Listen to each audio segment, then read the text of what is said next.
சட்டமன்ற தேர்தல் முடிவுகள் வெளியாகும் நிலையில் விஜய்க்கு ஆதரவாக பாடல் வெளியிட்டு திமுகவை சீண்டி இசையமைப்பாளர் இளையராஜா. தாவிக தலைவர் விஜய் நடித்துள்ள இது எங்கள் நீதி பாடத்தின் பாடலை இசையமைப்பாளர் இளையராஜா பகிர்ந்திருப்பது பேசுபொருளியாகியுள்ளது. அது மட்டுமின்றி ஆளும் திமுகவை இளையராஜா சீண்டி பார்த்து இருப்பதாக அரசியல் நோக்கர்கள் தெரிவித்துள்ளனர். பாடல் வெளியிட்ட இளையராஜா, தமிழக சட்டமன்ற தேர்தல் முடிவுகள் வெளியாக இன்னும் சில மணி நேரம் உள்ள நிலையில் நடிகர் விஜயின் பழைய பட பாடல் ஒன்றினை இசையமைப்பாளர் இளையராஜா பகிர்ந்துள்ளது அரசியல் வட்டாரத்தில் பரபரப்பை ஏற்படுத்தியுள்ளது. தமிழக சட்டமன்ற தேர்தலில் தமிழக வெற்றிக் கழக தலைவர் விஜய் பெரம்பூர் மற்றும் திருச்சி கிழக்கு ஆகிய தொகுதியில் போட்டியிட்டுள்ளார்.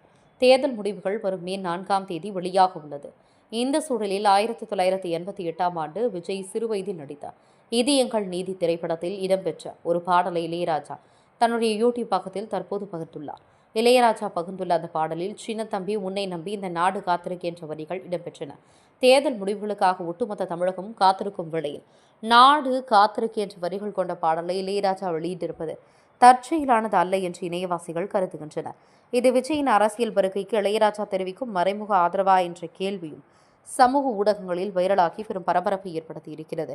ஏற்கனவே தாவிக தலைவருக்கு திரைத்துறையை சேர்ந்த பலரும் ஆதரவு தெரிவித்து வந்த நிலையில் இளையராஜாவின் இந்த பதிவு கூடுதல் முக்கியத்துவம் பெற்று வருவதோடு திமுகவை சீண்டி பார்க்கும் வகையில் அமைந்திருப்பதாக அரசியல் வட்டாரத்தில் பரபரப்பை ஏற்படுத்தியுள்ளது.